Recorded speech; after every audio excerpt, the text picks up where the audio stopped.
Praise the Lord.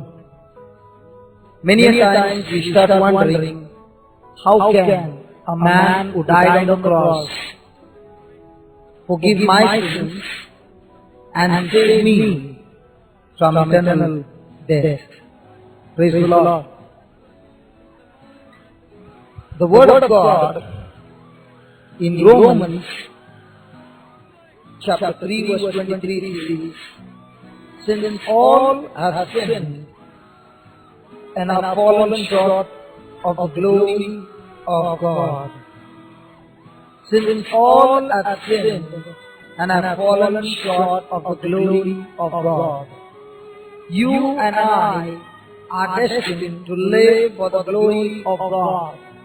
When God created Adam, the Word of God says He created him in His own likeness and image, breathed His life into him. Even though he was naked, yet he was not ashamed, because the glory of God was all around him. God created Adam in His likeness and image means, just as God is in heaven, Adam was a reflection of God in the Garden of Eden. In other words, he was not God, but because of God's life that was put in Adam, he was like God. And God gave him the power, the authority to rule over in the Garden of Eden. So whatever God had, He had put in Adam, and out of love, He had given him everything, and He said, "I want you to be like God in the Garden of Eden, and whatever you do, you name those animals, so shall they be. You name the birds, so shall they be." Praise the Lord. And Adam had a wonderful time over there. When God gave him everything, He also had to give him the instructions how he is able to rule with full authority and power. And therefore, He gave him the instructions and said, "You can do everything over here, except don't eat the fruit of that tree of knowledge." Adam had everything, and we know the story, that when he got the tree, he believed what the serpent said and disobeyed God, and because of which all that God had given him the power and authority was turned over to the devil, and whatever was with the devil came inside of Adam, and Adam became slave of the devil. God did not create sin. God did not create sickness. God did not create death for man. He loved man, and He wanted man to live for all eternity. In other words, there was ease in the Garden of Eden. It was only when man fell into sin that ease was turned into disease in the Garden of Eden. Praise the Lord. So the nature of the devil was planted in man, and it came from Satan, and from that day on, man became a rebel against God. And every child born of Adam, this nature of sin was passed on to all generations, and the whole human race came under the sin of disobedience. My dear, you are not called a sinner because you have committed sin. According to the Word of God, you did not even commit a sin, but yet, according to the Word of God, you were made a sinner. That's what Romans chapter 5 verse 19 says, "For just as by one man's disobedience the many were made sinner." You are not a sinner because you have committed sin, but you are a sinner because you were made a sinner. Even when your mother conceived you, you were already a sinner. The nature to commit sin was put in you the day Adam fell into sin. Praise the Lord. And that's why it is in the human nature to rebel against God. It is in the human nature to disobey God. And we all represented Adam. Adam got that nature from the devil, and from that day on, every human race have been disobedient to God. Praise the Lord. Now you might say, are you sure, brother, that I was made a sinner? That's what the Bible says. Let me ask you, can a child of 6 months commit sin? Hello? There are a lot of mamas here. Let me ask you, all you mummies. Can I ask you, sweet mama? Okay. Can a 6-month-old child commit sin? No. Okay. How many children you have? 6. Praise God. Okay. Now, when you got the first child, did you love the first child? Of course, you loved your child. Could your child recognize you in 6 months? Your child could recognize you, even your voice, even your warmth. Yes, you would begin to speak to the child would speak back to you. Now, one fine day you decided to keep your child on the bed, and you took your neighbor's child, lifted your neighbor's child, hugged your neighbor's child, kissed your neighbor's child, and your child who was on the bed was watching all that. What did your child do? Come on, what will the child do? Sweet mamas, tell me. They'll start smiling. They'll start crying. Now why do you think that child is crying? Is there a spirit of selfishness? Is that the spirit of jealousy? Come on. Yes or no? Yes. Now who is teaching the child jealousy and selfishness? Now let me ask you, who is there the whole day at home? Papa or mama? Nobody's answering. Mama. Who is the child all the time with? Mama. So conclusion, mamas teach their children jealousy and selfishness even when they are small. Yes? Hello? Come on, somebody got to teach your child to rebel, to be jealous, to be selfish. Who is teaching? Mama, right? Or Papa? Or might be the neighbor? Come on, talk to me, please. Who is teaching the child to commit sin? Nobody got to teach you. It is in the nature of man. You can see a beautiful child, wonderful, beautiful, but in that child there is a nature of the devil planted, and that nature is a rebel. That's why you find that child very beautiful, very polite, but sometimes that very child is stubborn and rebels against her parents or his parents. Praise the Lord. Hallelujah. Now, did you commit sin that you are a sinner? Oh no. The Bible says, when Adam committed sin, you and I were in Adam, and the whole human race were made sinners. Now, was it your mistake? Hello? When Adam committed sin, did you commit sin? No. But what he did had an effect on you, and from that day on, it was passed on to every child of a human race. And that's what he says in Romans 5:12. Therefore, as sin came into the world through one man, and death as the result of sin, so death spread to all men, because all men sin. Praise the Lord.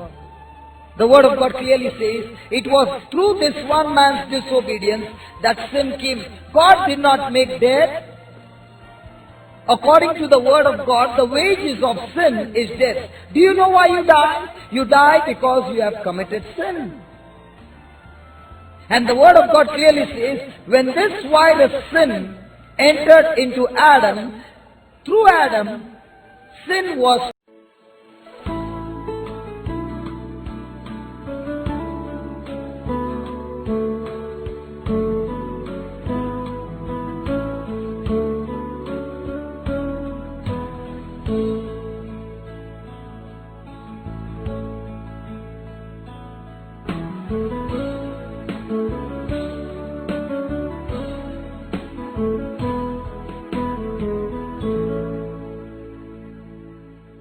Praise the Lord. Hallelujah. And then he goes on to say in Romans chapter 5, verse number 15, but God's free gift is not at all to be compared to the trespass. Listen, one disobedience made an effect on this whole world so much that that effect is even till today. Even today, there are two Adams. One is an Adam who disobeys, who is a rebel against God. And one is the last Adam, Jesus. And all those who believe in Jesus are the ones who are ready to be crucified on the cross. Now Jesus doesn't want you to go and physically get yourself crucified. What he wants to be crucified is the flesh. Listen, God doesn't tell you to go and capture and destroy the devil. He has done it for you and for me. He won the battle on the cross for you and for me. What he wants you and me to do is to capture our flesh, our unrenewed nature of sin that was planted when Adam committed sin. Listen, Satan is not the real culprit that you fall into sin. He's just giving you the suggestions. The real person is inside of you, and the person name is sin. And that's the one we got to capture. And how do you capture that? You capture that by changing and renewing your mind according to the Word of God. Praise the Lord. Hallelujah. This battle of yours and mine will be going on till we leave this planet Earth. There will be a conflict in each one of us, because on one side is the nature of God who tells you to be selfless, and there is a nature of the devil inside of each one of us that is our unrenewed nature, or that part of that flesh which is not physical but having a power over your physical body is that flesh. And all that God is asking you is to crucify willingly your flesh. And He's saying, now listen, don't compare what happened in the Garden of Eden with the grace of God. You cannot compare it as the same. And that's what He's saying in Romans chapter 5, verse number 15. But God's gift is not at all to be compared to the trespass. Say that, God's free gift. Say that, God's free gift. Say that, God's free gift. In other words, He's saying, listen, what sin brought, destruction in life, in this world, you cannot compare with what God has done for you and for me on the cross with the same proportion. He's saying, for if many died through one man's falling away, much more did God's grace and the free gift through the undeserved favor of the one man Jesus Christ abound and overflow to many. Let me read it again. But God's free gift is not at all to be compared to the trespass. For if many died through one man's falling, in other words, because of one man, Adam, all of us are dying. Many have died and many will die. He says, much more is God's grace. Much more is. Have you heard the word grace before? G-R-A-C-E. Hello? What's the meaning of the word grace? Grace? Okay, any school teacher here? Nobody. Okay. Let's take it this way. You are in school, and supposing you failed, I'm your teacher, okay? And you are all in school, and all of you have failed by 3 marks. What will the teacher do? That teacher will give you grace mark only if she loves you. Come on. If she hates you, will she give you grace marks? No. Now the same thing the Word of God says, God loves you.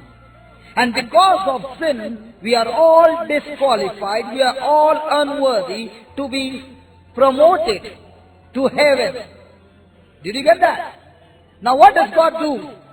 He takes what is with Him and puts it into you and qualifies you to be promoted to heaven, and that power is called grace.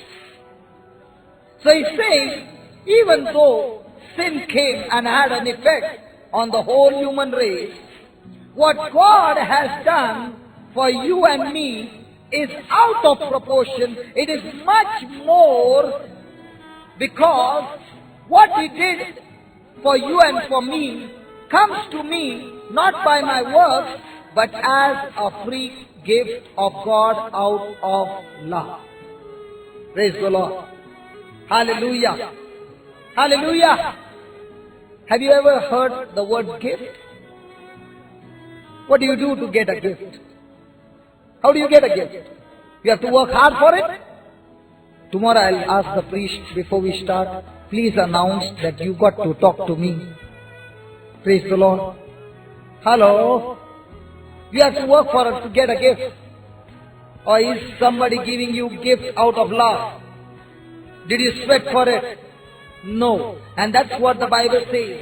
This is a free gift from God. And what is the free gift? The free gift is God's grace, and it comes to all those who believe in Jesus Christ. Praise the Lord.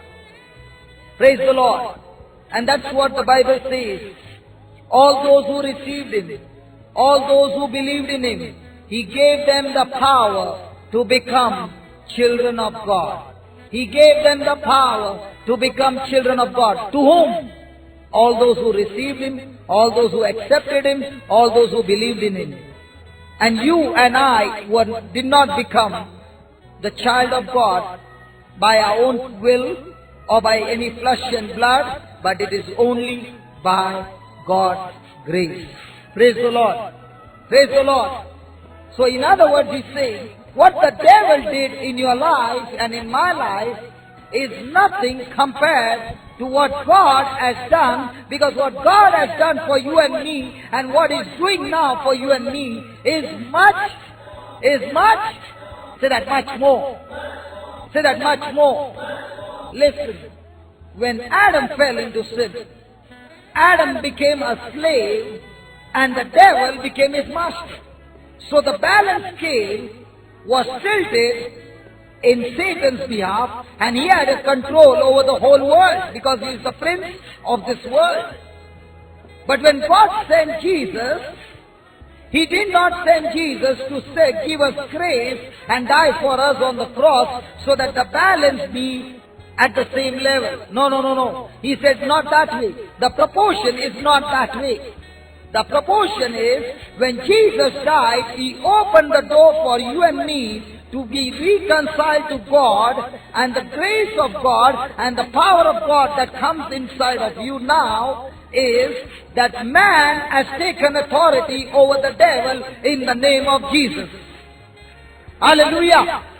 Hallelujah! So Jesus did not come to balance the scale. Jesus came to tilt the scale all in your and my favor. And Jesus did it through the cross. Praise the Lord. Man's nature is to save himself. Come on. Is it right? He wants to rebel, and at the same time he doesn't want to die. There are today the old Adam. They want to do what they want. Come on, the old Adam wanted to live a life that he wanted. He wanted to disobey, and yet did not want to die. The last Adam is ready to even die, and not because he committed sin, but because he wants to save somebody. And that's the nature of God. Praise the Lord. Praise the Lord. Praise the Lord. So when you believe in Jesus, you are willingly ready to be crucified of your desires, your plans, your own self on the cross. Praise the Lord. Hallelujah. Hallelujah. And then he goes on to say, nor is the gift at all to be compared to the effect of that one sin. For the sentence of one man brought condemnation, whereas the free gift following many transgressions brings justification. Have you heard the word justification before? Hello? If you read in the 4th chapter, the last line, Jesus was betrayed and put to death because of our misdeeds, and Jesus was raised to secure our justification. Jesus was put to death because of our sins, but He was raised up for our justification. Praise the Lord. Praise the Lord. Hallelujah. Today you and I are going to experience the power of God when we understand what the Scripture says. Now let's take for example, have you committed sin in your life? Yes. The wages of sin is death. Supposing you have committed a murder and you have been put in the prison, and there is the case going on and the judge is sitting over there and you are in that box, and there comes an advocate, the accuser, and is saying to the judge, this man committed this and this, all sins. And because of which the judge has no other alternative but to put there, sentenced to death, you are condemned to death. What would happen to you? Have you ever realized when you were small and you committed one small mistake? Might be in school, and the teacher said, I want you to call your parents. When you went home, weren't you rejoicing? Hey, praise the Lord, my daddy and mommy are coming to school. Hello? Or were you full of fear? When you did a mistake, weren't you full of fear? Yes. Why were you full of fear? Because you knew that you would be punished. You would get some beating, some pasting from your mama and papa, and because of which your heart was beating bum bum bum bum. Now I want you to just think about, what if you have committed a murder and the judge is saying you are sentenced to death? How much will your heart start beating? And now there is one more case in the spiritual realm, and here you are sentenced to death for all eternity, and you are destined to go to hell where there is torment for all eternity. Now what will be your fear? Hello? Are you listening? Now this is exactly what's going to happen. Now, the accuser, the Bible says, is accusing the brethren night and day. Praise the Lord. And there's one more advocate, 1 John 2, 1 and 2 says, we have one more advocate, and his name is Jesus. Now he comes and tells the judge, listen judge, what the accuser has been accusing is true. This man has committed sin and is supposed to be punished to death. But before you sentence him, I want to tell you one thing. I did not commit a single sin, and because of which I was not supposed to be punished. But unjustly, illegally, I was punished with the punishment that I did not deserve. And I was put to death in his place, whereas he was supposed to be punished, and I was unjustly put to death in his place. Now what was the penalty on this person had been paid in full by me for that crime. And once that penalty has been paid in full for the crime, you cannot punish a person for that crime which has been paid in full one more time. So the judge has no other alternative but to write over there, you have been justified, your trial has been judged and found not guilty. Then you give Jesus a big hand of praise. Come on, big hand. Hallelujah. Hallelujah. The word of God says to be justified means to be not guilty. As if you have never sinned in your life. And that's what the word of God says. What Jesus did on the cross was, He took your sickness, your disease, your sin, my sin, and He willingly died on the cross. He paid the penalty which was due on you and me, and He finished it once and for all. Praise the Lord. Praise the Lord. And by His death and resurrection, He died for our sins. He rose again because death had no power over him. Listen, the Bible clearly says, if Satan knew that by killing Jesus on the cross, he would lose the battle, he would have never touched the Son of God. Praise the Lord. The devil did not know that by killing Jesus on the cross, he would lose the battle. On the cross, it made him suffer so much that he wanted Jesus to open his mouth and speak one wrong word. Because one wrong word, or even an unbelief or a doubt in his mind, would have brought that sin into the world, and the plan of salvation would have been destroyed. Listen, man committed sin, and man became a slave of the devil. So the devil had a hold on man.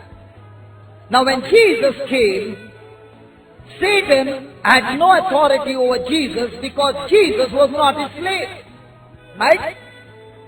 Come on, yes or no? Yes. Now, when he touched Jesus, it was illegal for him to touch Jesus because Jesus was without sin. And because he was without sin, Satan was not his master. Now on the cross what happened was a battle between Satan and man named Jesus, who was not a slave of the devil.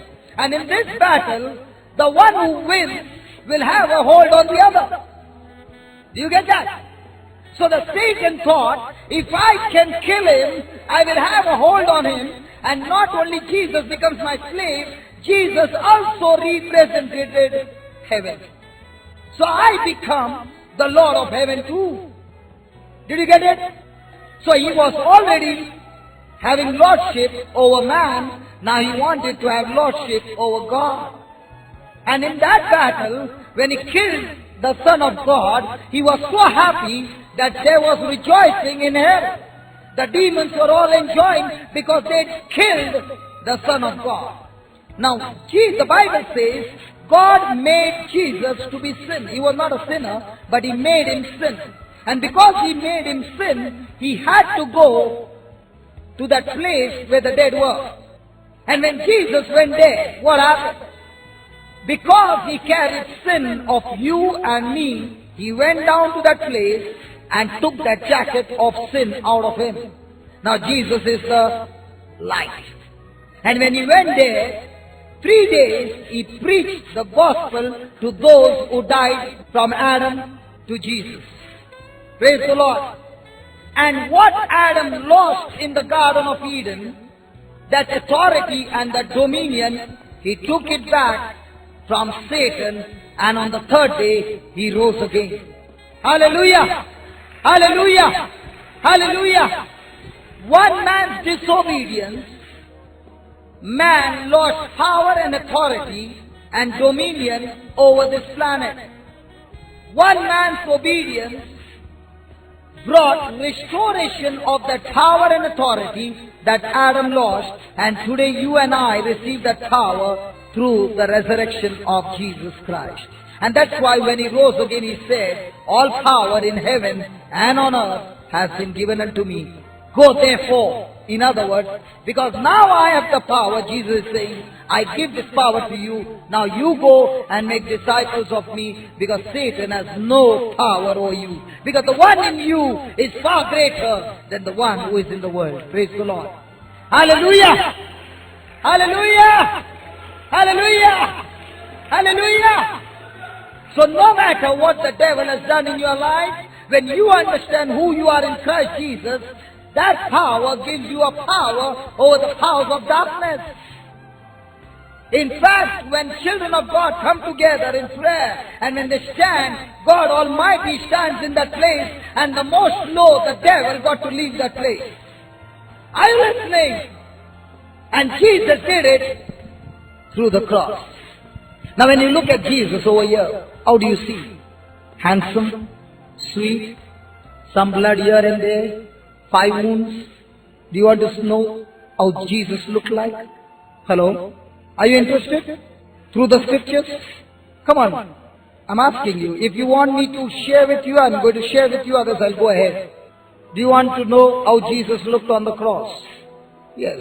Go to Psalms 22. Psalms 22 speaks about Jesus' suffering on the cross. Verse number 9. Yet you are he who took me out of the womb. You made me hope and trust when I was on my mother's breast. Even when Jesus was in his mother's womb, the devil tried to kill him. The devil tried to kill Jesus every moment. And even there, God saved him. He put his trust in God. You remember every male child was killed, and that's the time God gave Joseph a dream and told him to leave. Do you remember that? So the devil tried to kill Jesus every moment. In fact, he tried to kill Jesus even before he could go to the cross. Do you know that real struggle in the Garden of Gethsemane was what? The devil tried to kill Jesus even in the Garden of Gethsemane. If Jesus had to die before going to the cross, the sacrifice would not be accepted. He had to die on the cross. He had to bleed. And it had to be offered by the priest. Every sacrifice acceptable to God was offered by a priest. And when Jesus was brought before Pilate, who condemned Jesus? Who shouted, "Crucify him"?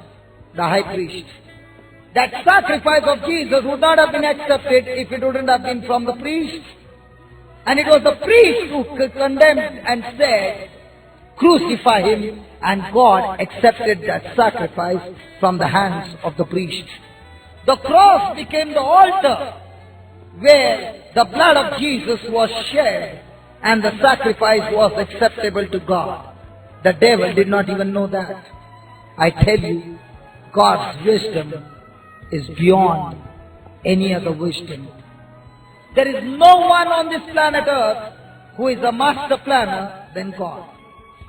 He has got millions and millions of ways and plans to bless you. But if only you are willing to follow his instructions. Praise the Lord.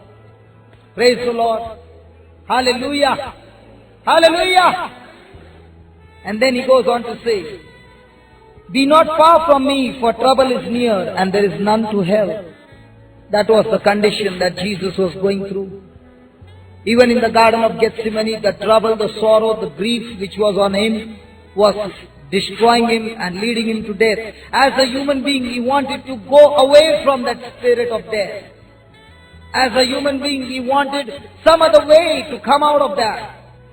He had to fight his emotions.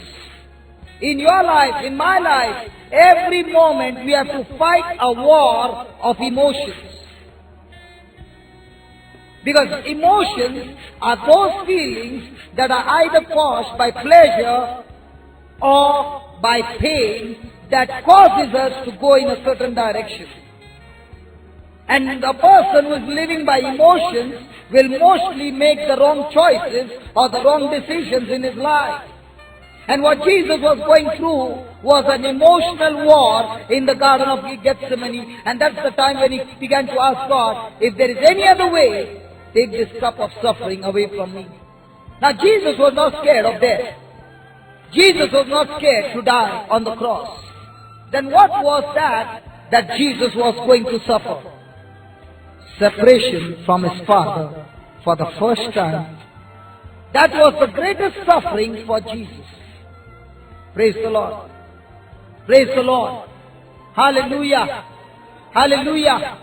And that's the time he began to cry out and said, "Father, why have you forsaken me?" Because sin is that will stop you or block you from having fellowship with God. This afternoon, before coming here, I was having bath in the bathroom, and I applied soap, and the water was running.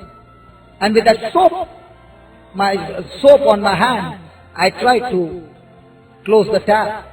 I tried my best, but my hand was just slipping, and the water would not stop. I washed my hands with water, and the next moment the grip was so strong, within a moment that water stopped.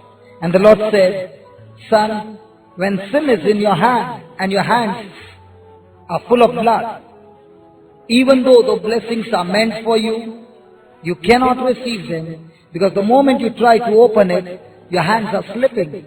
It has to be washed with my blood. And once the stain's gone, you just touch the tap and the blessing just flows and flows and flows. And that sin can be dealt with only by Jesus. Praise the Lord. Praise the Lord. Hallelujah. Hallelujah. There's nothing wrong with God. He is always looking for ways to bless you. But that blessing will come only when you cleanse yourself with the blood of Jesus and take a decision.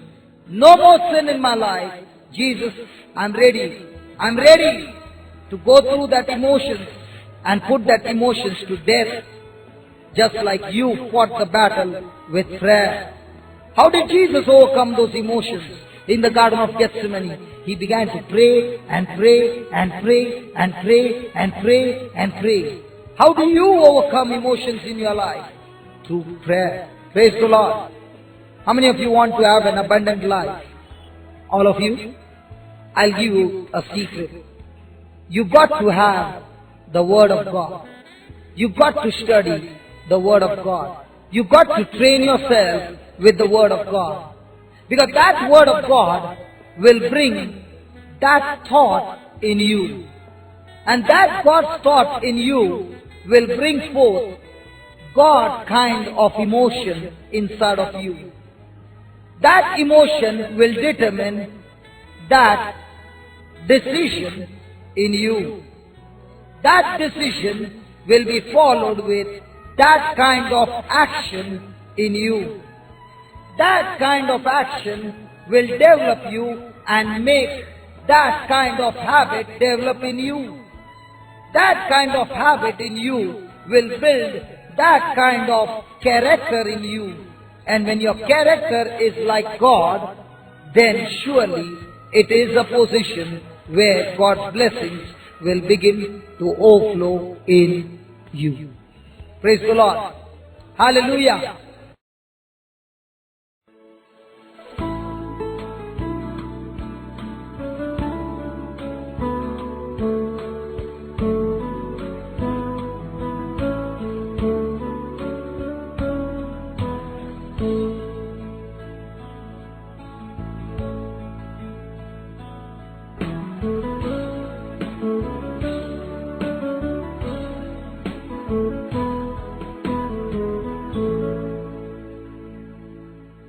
Praise the Lord. Hallelujah. So without the Word of God, without meditating and prayer in your life, you will not be able to overcome. You will not be able to overcome the weaknesses that you are going through. Praise the Lord. Hallelujah. And then Jesus says, many bulls have surrounded me. Strong bulls of Bashan have hedged me in. Have you ever seen a bull? Is a bull a strong animal? And the Word of God says when Jesus was surrounded by those enemies, those Romans, they were like strong bulls, and the blows that they gave him were like a bull coming and beating a person. He compares those blows when he was beaten so much that it was like a bull coming, and not bull but bulls. And which kind of bulls? Bulls of Bashan, the strongest ever. Praise the Lord. Then he says, against me they opened their mouths wide like a ravaging and roaring lion. They began to insult him. They began to speak words against him. How many of you believe words are stronger and they can hurt you much more? Come on. Insult can hurt you, and that mark can keep you, that wound can destroy your very life. What Jesus was going through, the insults and threats and abuse by these Romans and the Jews. I'm poured out like water, and all my bones are out of joint. I'm poured out like water. When he was beaten on that cross, the pain that he went through, he suffered so much that now he doesn't even have strength in him. The strength is gone out of him.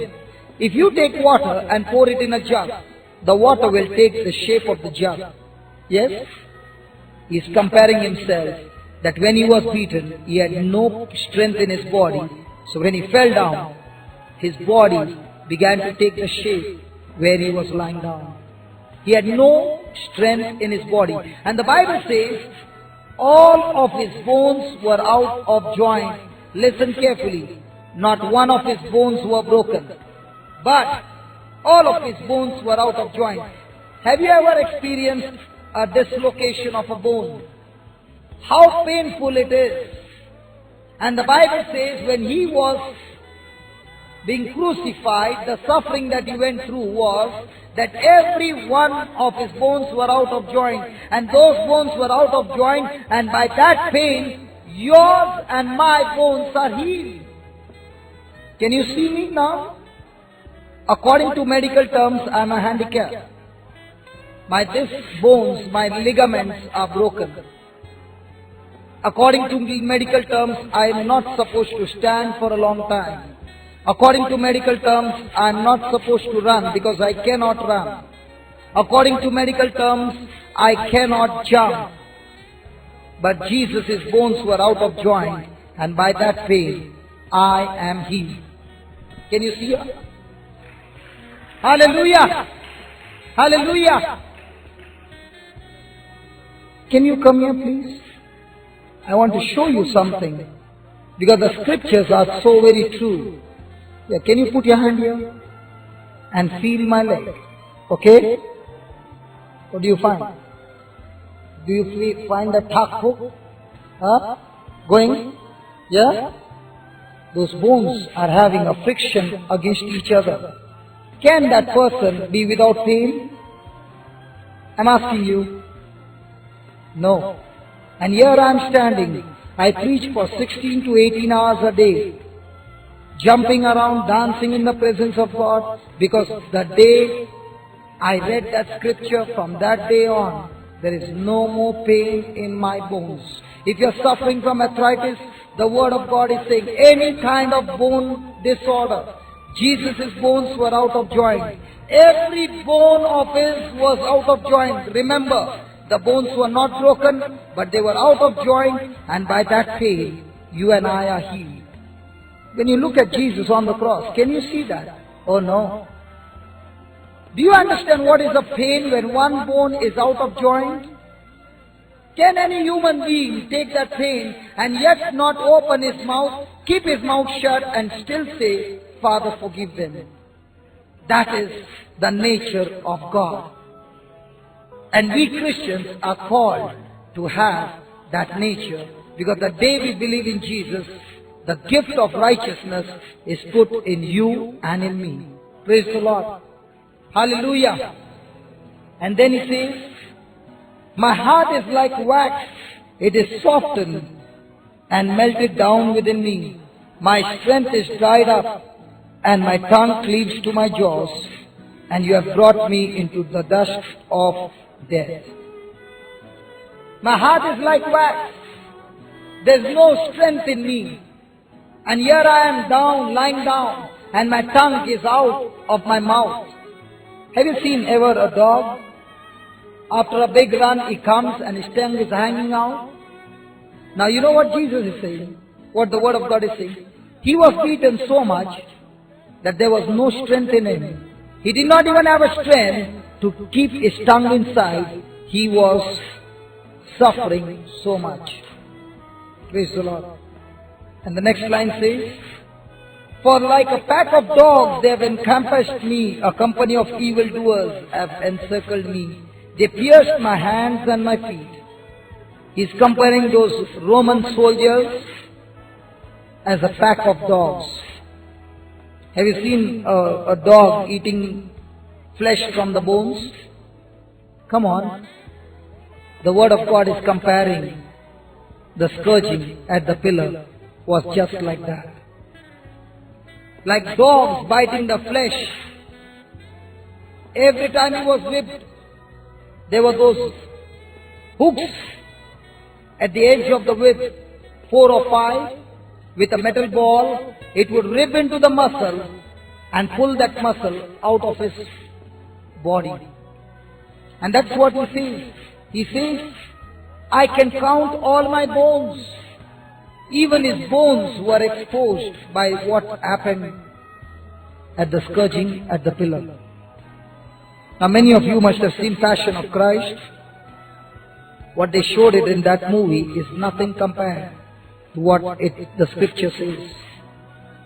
The devil tried his best to see to it that he opens his mouth and speaks one wrong word. One word of hatred. One word of anger.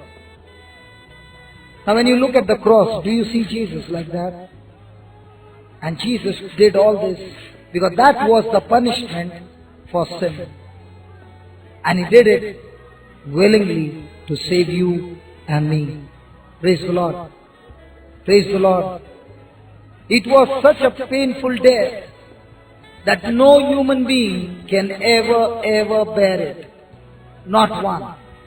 Praise the Lord. Even his clothes. They part my clothing among them and cast lots for my clothes. But be not far from me, O Lord. Oh, my help hasten to aid me. Go to Isaiah 50. Verse 6 says, I gave my back to the smitters and my cheek to those who plucked off the hair. When you look at Jesus, can you see his beard?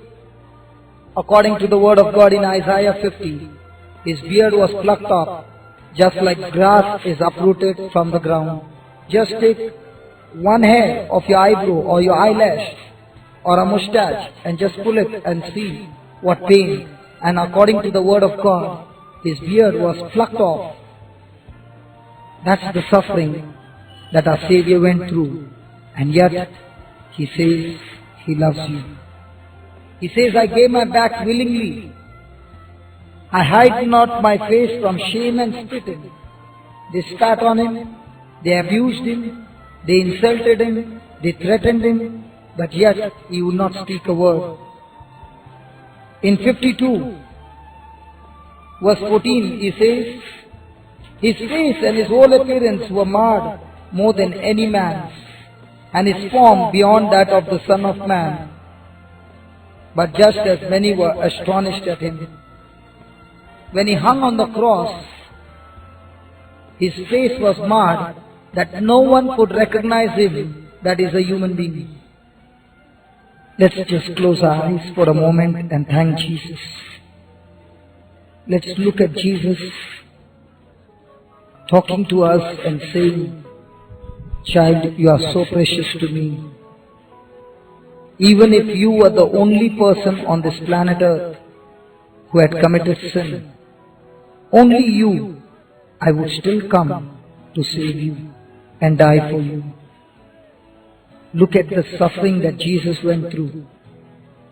And through this suffering that Jesus went through, he showed his love for you and for me. And Jesus is saying to you, if you are truly my disciple, then you too got to carry your cross and follow me. Carry your cross of pain and suffering.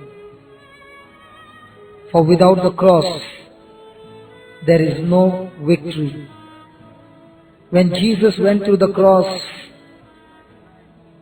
he suffered. He was in pain.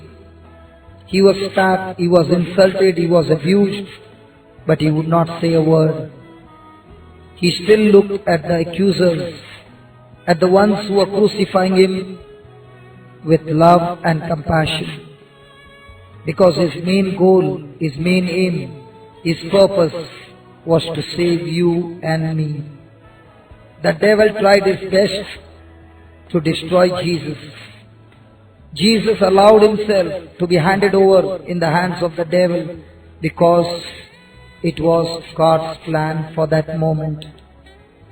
The devil tried to do everything he could to see to it that Jesus commit that sin.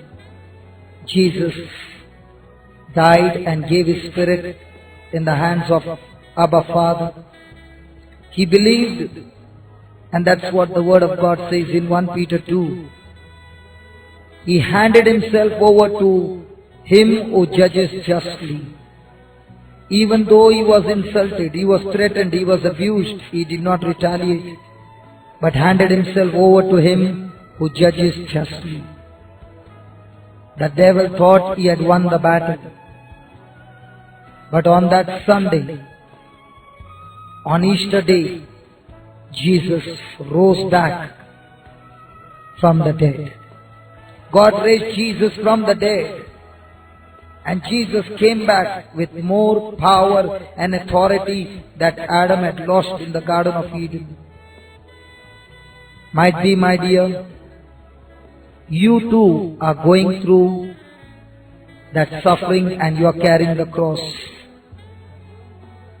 And when you are carrying this cross, you are going through that pain and suffering. And most of the time, when you are supposed to get nailed on the cross, in love, you want to run away. Jesus handed himself in the hands of the Father because he died in faith, believing that God would raise him up. Might be you too are going through that suffering. Might be today is a Good Friday for you. And if you are willing to trust in Jesus, He is ready to help you. It was by the power of the Holy Spirit that Jesus went through this agony. And the same Holy Spirit is here to help you, my dear brother, my dear sister, if you are willing to go through the cross. Willingly put your desires, your plans, your dreams in the hands of God. Recommit your life to Jesus. Hand over your life in the hands of God because He has always plans for your welfare. Might be today the enemy is been torturing you, tormenting you, and putting you into shame and in pain. Might be today is a Good Friday for you. But that's not the end of your life because Easter is coming soon. Jesus looked beyond the cross. He looked at that resurrection. Jesus is saying to you, look at me, I suffered unjustly. But even though I suffered unjustly, I handed myself in the hands of God. Might be you too are going through unjust suffering. And Jesus is saying, I did not retaliate, but I acted in love. So no matter what suffering you are going through, Jesus is saying, act in love. God kind of love. And God will raise you up.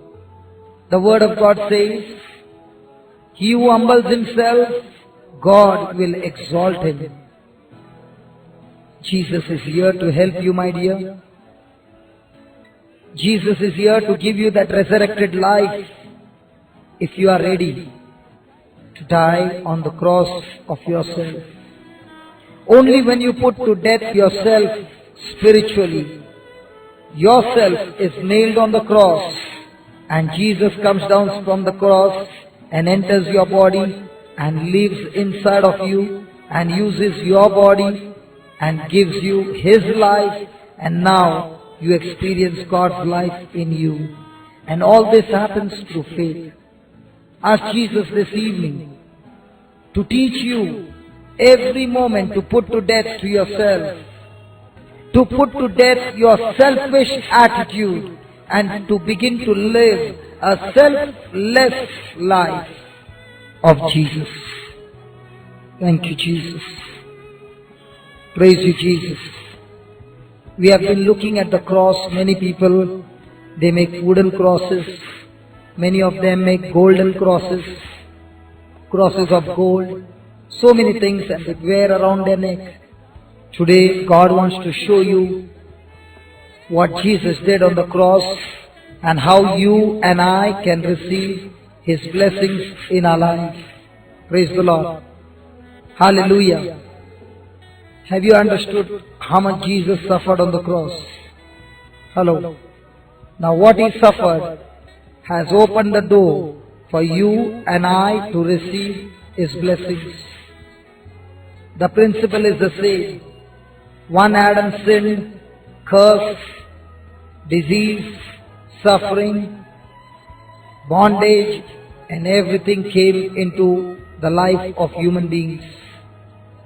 The last Adam obeyed God even unto death. All those who now believe in Jesus receive the resurrected life.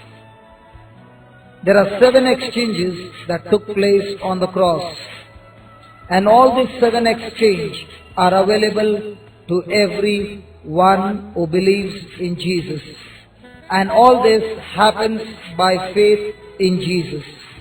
So are you ready? The first one is in Isaiah 53. In Isaiah 53 verse 6, the word of God says, all we like sheep have gone astray. Listen, might be you are sitting there and you might be saying, I've never committed a murder, I've never committed adultery, I've never committed robbery, I've never committed this sin, I've never committed that sin. But there is one sin that we all have committed, every one of us. And what is that sin? I just read Isaiah 53:6. All we like sheep have gone astray. Did he say some or did he say all? Have you all been like Adam, the first Adam? That we want to live our life like we want, not follow God's instruction but follow our own intelligence. We live our life according to the sight and not according to the faith.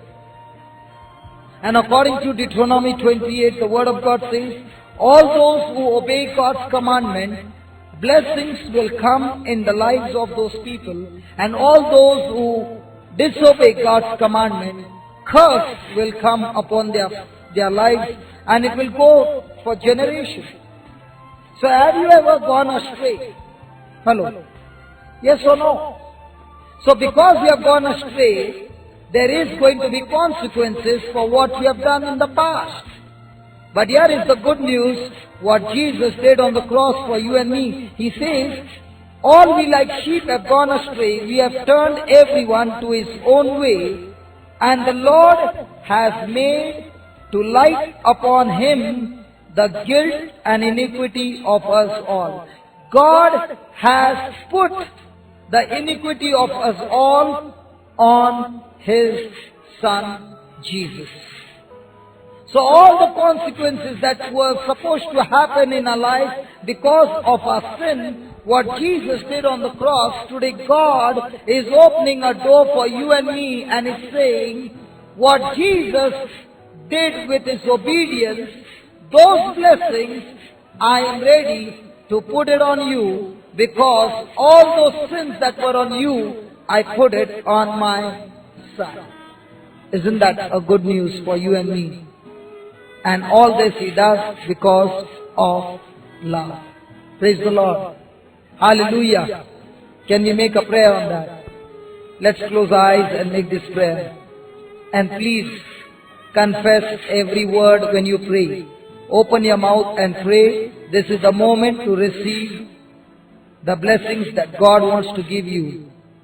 Say, Jesus, you endured in my place all the evil consequences that were due by divine justice to my iniquities.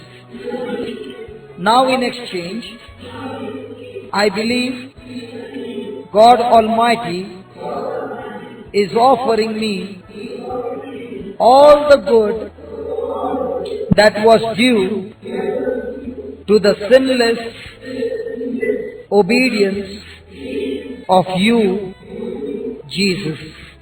I receive these blessings right now in your name.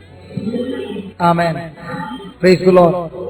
Let me back you up with one more scripture in Colossians. No matter what you have done in your past, when you receive Jesus and you repent and you say, God, from now on I follow you, The Word of God says He cancels all your past and gives you a very beautiful future. Praise the Lord. Isn't that beautiful? Come on. Your very life of love will not only change your life, but you will be a blessing to those wherever you go. Praise the Lord. Say this, I have been called to be a blessing to nations.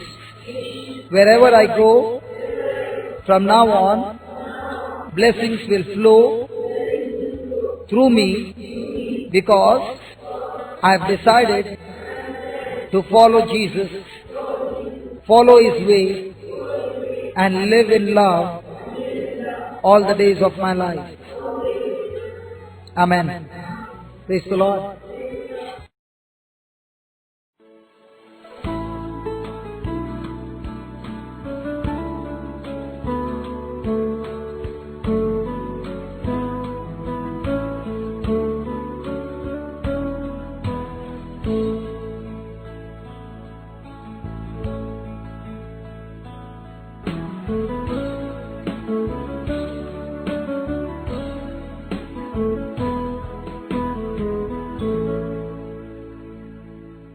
Praise the Lord. Hallelujah. Listen to this. I love this scripture. This has set me free. And I want you to understand, today is the day of great, great freedom.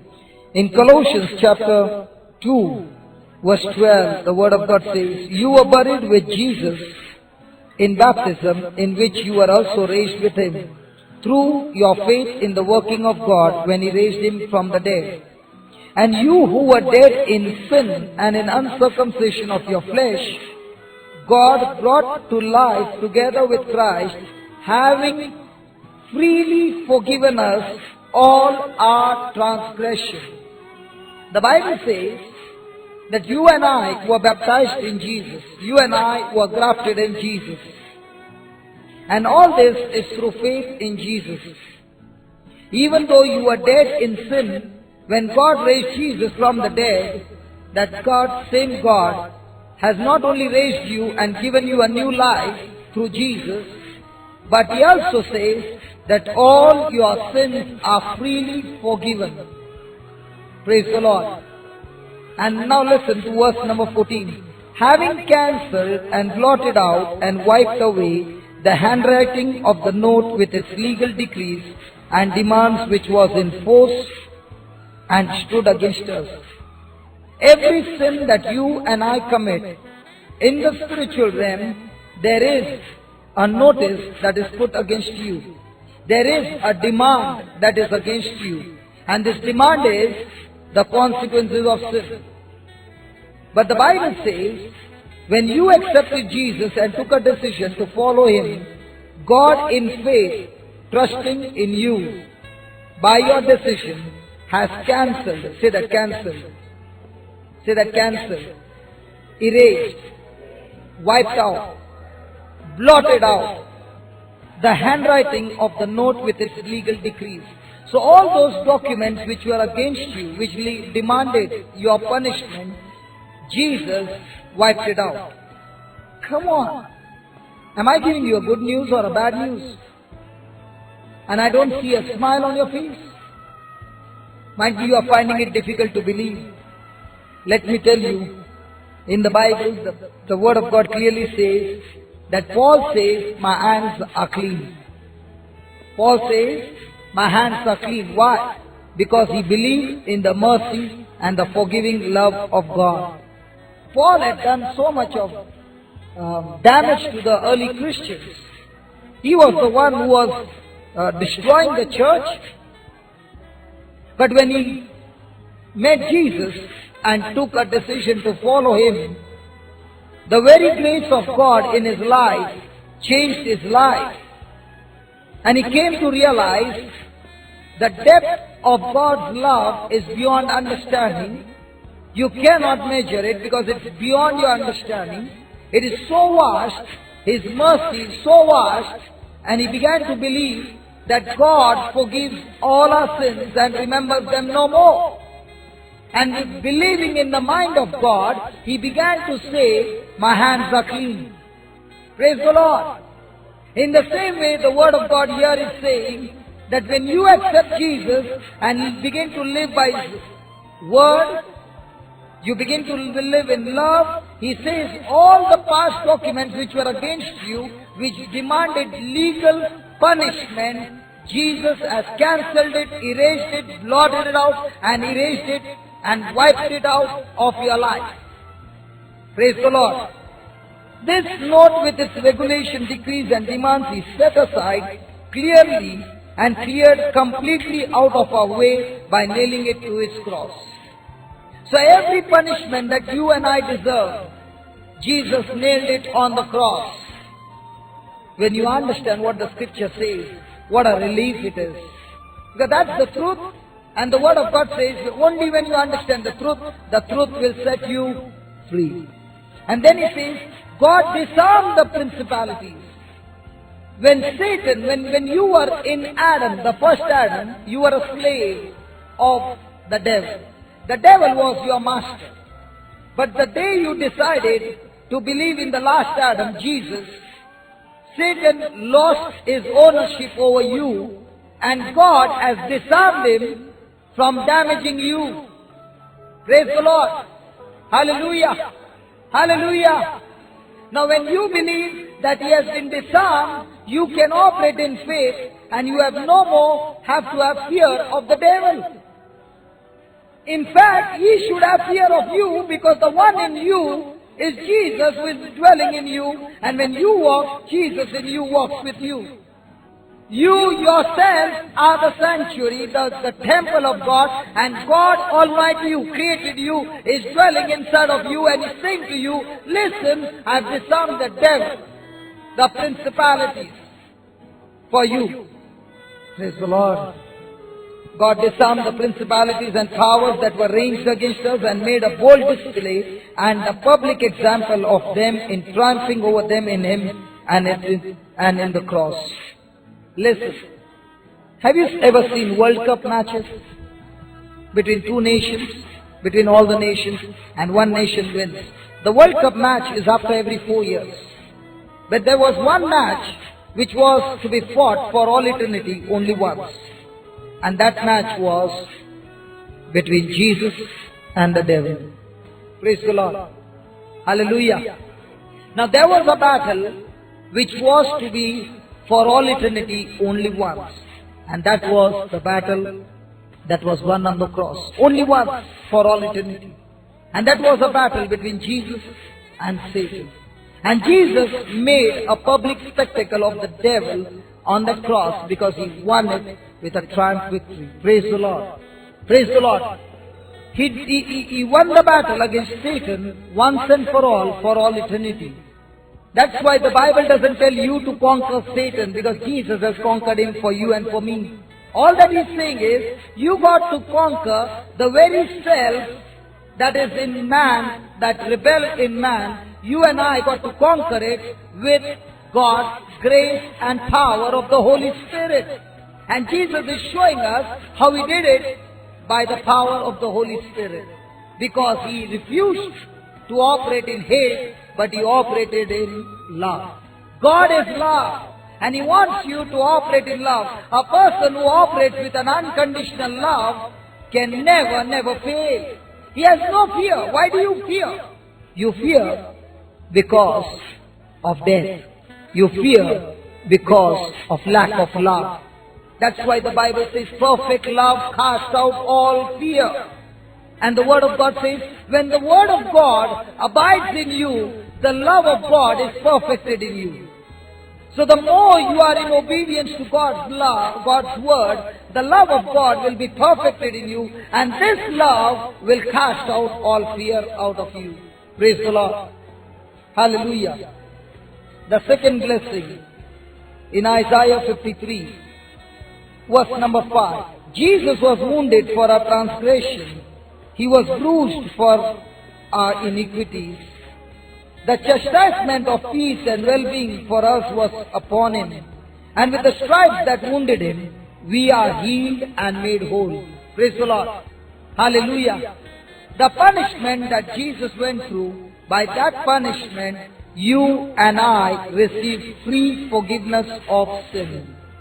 Listen, God has no problem forgiving people of their sins. In truth, He has already forgiven you and me. Then why should I go for confession? We learnt in 1 John, the first letter of John chapter 1, if only when you confess your sin, you will have fellowship with God. Now the letter of John was written to the believers. A person's relationship with God is blocked with sin. He cannot have fellowship with God. To restore that fellowship, you got to confess your sin. And the blood of Jesus cleanses you from all sin. Just as God has closed the case for healing. Listen, in the mind of God and in the eyes of God, we are all healed by the wounds of Jesus. Sickness, God has settled once and for all on the cross, and He has declared, all of you are healed. Hello? Are you listening? In the same way, He has declared, by the punishment that His Son has gone through, we are all forgiven. But the question is, if you want that relationship to be always in communion, then that sin in you will block God's fellowship with you. And that's why we got to have confession all the time. Do you understand? And He says the chastisement of peace was laid upon Jesus. In the old covenant, the blood of the animals would not blot out the sin, but only cover the sin. Have you ever gone for some reception, for some weddings? Come on. Have you ever gone? Okay. Now, when you go there, there is a table set over there, and there is a beautiful cloth on the table, right? Where you go and have dinner, right? Have you ever wondered what's below that cloth?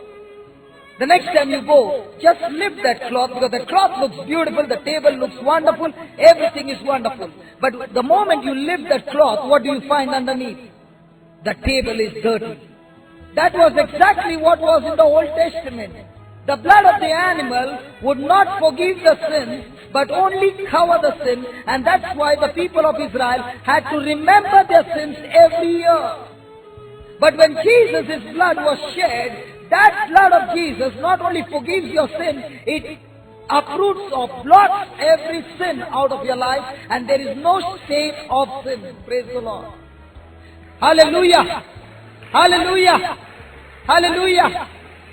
Now, because sin was only covered, there was no relationship restored between God and man. Man was still an enemy.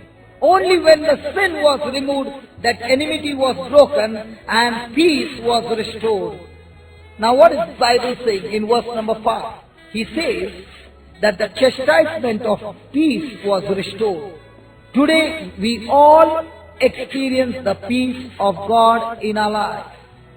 Praise the Lord. Listen, there's a difference between peace with God and peace of God. Philippians 4:4 onward says about peace of God. This word says peace with God. Every person who accepts Jesus as his Lord, God and Savior, the enmity is broken, the reconcilement has taken place, and that person has peace with God. Peace with God. Every Christian has peace with God, but not every Christian experiences peace of God. There's a difference. A person who believes in Jesus and offers petitions and supplication and comes to God with a thankful heart. That's what the Bible says in Philippians 4:4. Rejoice in the Lord always, and again I say rejoice. And then he says, let your gentleness be made known to all that the Lord is near. And then he says, do not be anxious about anything, but in prayer and with thanksgiving, let your petitions be made known to God. How do you make your petition known to God? With anxiety? With worry? With fear? No, with a thankful heart. And when you do it with a thankful heart, the Bible says, the peace of God, which surpasses all understanding, will guard your heart and mind in Christ Jesus. It is only when you begin to offer your petitions to God with a thankful heart, believing that God is a good God and He does all things together for good for those who love Him, whom He has called according to His purpose. Then the peace of God will be with you. Praise the Lord. So the chastisement of peace was laid on Jesus. No other person could come and restore peace between God and man except Jesus through the cross. The veil which separated in the old covenant, the high priest would go into the Holy of Holies, and there was a veil which blocked man from coming to God. In the old covenant, the high priest would go only once a year. And even before he would go with fear and trembling, because if he had sin in his life, he would be dead in the Holy of Holies. The high priest would enter the Holy of Holies with fear because he did not know whether he would come back alive. And it seems in those days they would wear bells on his robe, so the moment the bells are ringing, they would know he is still alive. And they would even tie a rope, because if he is dead, who would go and bring his dead body out? Because the next person entering would die. And the Bible says when Jesus died on the cross, the veil was torn not from down to top, but from the top to the down to the bottom, because God destroyed that barrier between God and man, and the relationship was restored by the cross of Jesus.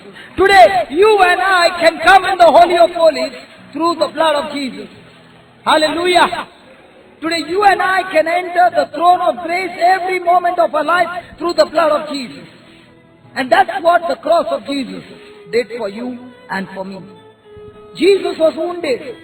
Every cell of His body, every tissue of His body, every internal, external part of His body was wounded. Because of that wound that He went through, you and I are healed.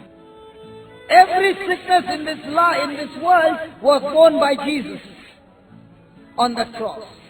Every sorrow, every grief was taken by Jesus on the cross.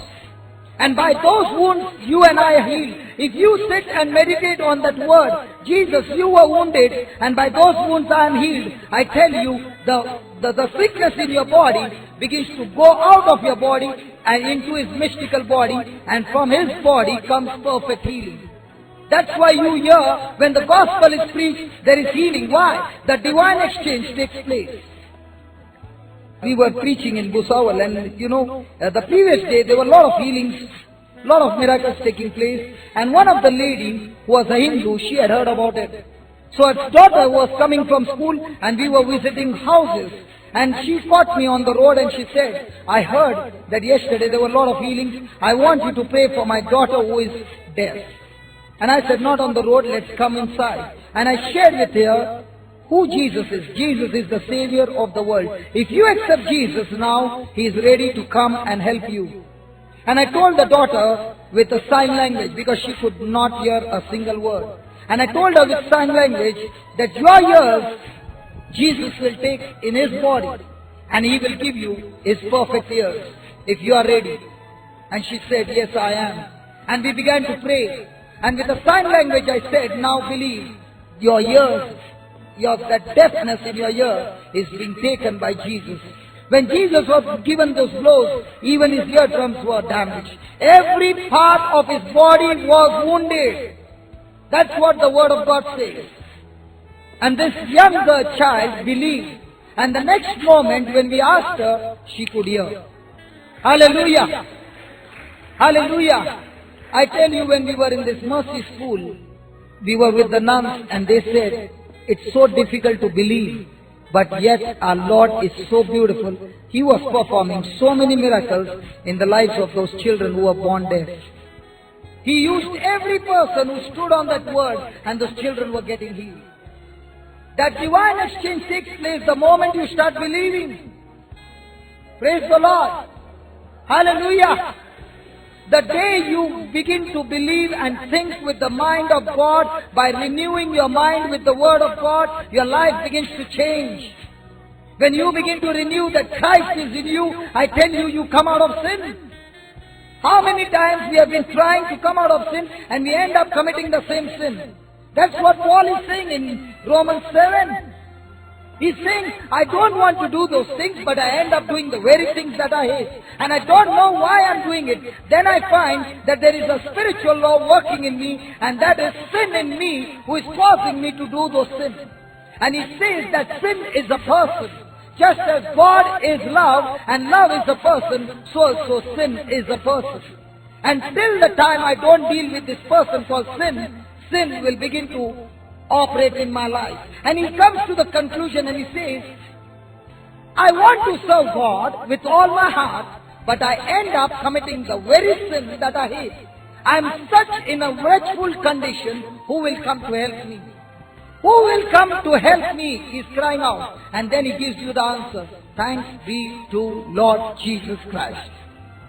When you ask Jesus to walk into your life, when you ask Him and believe that, yes, Jesus, you are with me, and I'm believing you, and I'm asking you to take over my life and rule over my life, it is by your power only I am able to overcome sin. Then you find you are not committing those sins anymore. Praise the Lord. Hallelujah. Hallelujah. I wanted to share with you, I used to be a street fighter. I used to be a street fighter, living in sin, living my life in clubs. I could never even dream or imagine that one day God would make me stand and preach His gospel. I was a man who was so angry, full of anger and frustration, would use my hand more than my lips, my tongue.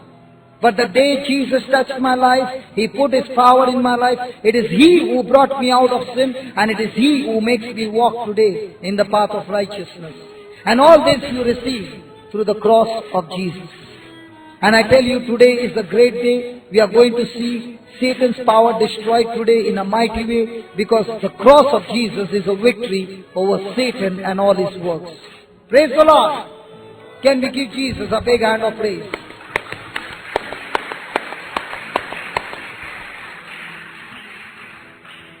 Let us close our eyes for a moment and let's say this prayer. Jesus, you were punished in my place,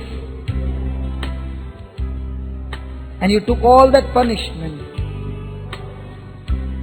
to save me. Jesus, I believe with all my heart, right now, I am forgiven of all my sins. Jesus, the chastisement of peace was laid on you. I believe with all my heart, Lord Jesus. I believe with all my heart, Lord Jesus. The relationship has been restored and I have peace with God. Jesus, you were wounded for my sake, and by the wounds that you received, I am healed. Jesus, I believe every sickness in my body is going out of my body right now. Curable and incurable sicknesses go out of my body now, and from Jesus' body, from Jesus' wounds, I receive the perfect healing power, bringing good health and restoration in my body. I thank you, Jesus, for healing me and making me whole. Amen.